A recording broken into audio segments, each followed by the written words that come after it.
নমস্কার বন্ধুরা, বামস কিচেনে সবাইকে স্বাগত। আর আজকে আমি বামস কিচেনে বানাচ্ছি সজনে শাকের একটা সিম্পল রেসিপি। আজকের কিন্তু এই শাকটা আমাদের নিজেদের বাড়ির গাছের পাতা, বাড়ির গাছের শাক। আমাদের বাড়িতে একটা সজনে গাছ লাগানো হয়েছে, তো সেখান থেকে কিছুটা পাতা আজকে আমরা পেড়ে নিয়েছি।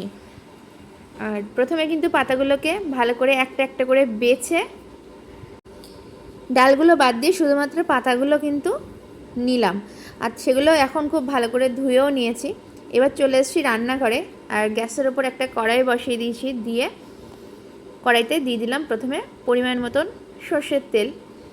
তেলটা গরম হয়ে গেছে, এখন কিন্তু 3-4টে শুকনো লঙ্কা ফোড়ন দিয়ে দিলাম। এটা কিন্তু একদমই সিম্পল রেসিপি, একদমই কম মশলার একটা রেসিপি। এবার শুকনো লঙ্কাটা একটু ভাজা হয়ে গেছে, এর মধ্যে দিয়ে দিচ্ছি একটা বড় সাইজের কুচিয়ে রাখা পেঁয়াজ। আর পেঁয়াজটা খুব মিহি করে কিন্তু আমি কাটিনি, একটু মোটা মোটা রেখেছি। সজনে পাতার প্রচুর গুণাবলী আছে, সেটা সবাই জানে। আর এটা খুব টেস্টিও, আমার তো খুব খেতে ভালো লাগে, সেজন্য আর কি মাঝে মাঝে বানিয়ে খাই। আর এখন একটা গাছও হচ্ছে বাড়ি, মাঝে মাঝেই পাড়তে পারছি পাতা। তো পেঁয়াজটা কিন্তু অল্প একটু ভেজে নিয়ে ওর মধ্যে সজনে শাকগুলো কিন্তু দিয়ে দিলাম। দিয়ে এবার ভালো করে একটু নাড়াচাড়া করে নিচ্ছি। এবার এর মধ্যে দিয়ে দিচ্ছি স্বাদ অনুযায়ী লবণ। লবণটা কিন্তু একটু কম করেই দিতে হবে, কারণ পাতাটা তো অনেকটাই কমে যায়। আর দেবো একটু হলুদ গুঁড়ো। আর সজনে শাক একটু যে কোনো শাকে একটু টেস্ট ব্যালেন্স করার জন্য আমরা চিনি দিই, সেই জন্য দিয়ে দিলাম 1 চামচ পরিমাণ চিনি।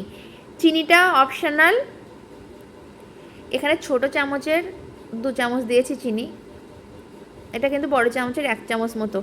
চিনিটা একদমই অপশনাল, যদি কেউ দিতে চায় দেবেন, না দিতে চাইলে স্কিপ করে যাবেন, অসুবিধা নেই। আমরা একটু শাকে চিনি খাই, অ্যাকচুয়ালি আমরা একটু ঘটি, তো সেই জন্যে আমাদের সব তরকারিতে একটু চিনি পড়ে। আমি দেখেছি নর্থ বেঙ্গলের দিকে শাকে চিনি খায় না। আমি এখন নর্থ বেঙ্গলেও থাকি, তো নর্থ বেঙ্গলে যে বাড়ির ভাড়া থাকি সেই বাড়িতে দেখেছি কাকিমা রান্না করে শাকে কখনো চিনি দেয় না, শাকে ওরা চিনি খায়ই না। কিন্তু আমরা আবার ছোট থেকে দেখে আসছি যে আমাদের বাড়িতে মা রান্না করে শাকে একটু চিনি দেয়। তো এখন একটু জল অ্যাড করে দিলাম, কারণ ওই একটু সেদ্ধ হতে হবে তো শাকটা, সেই জন্যে জল দিয়ে, অল্প একটু জল দিয়ে এখন ঢেকে দিলাম। এখন কিন্তু শাকগুলো সেদ্ধ হয়ে গেছে, আর ঢাকনাটা খুলেও নিয়েছি।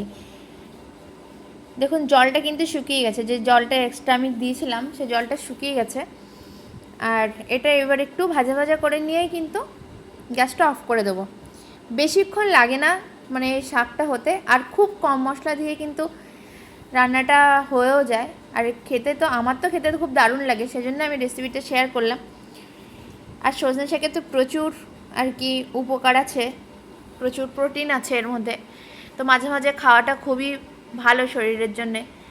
তো আজকে আমি নিজের বাড়ির গাছের সজনে শাক রান্না করলাম, তো সেটাই শেয়ার করলাম। কেমনভাবে আমরা বানাই সেটাই আমি একটু শেয়ার করলাম সবার সাথে।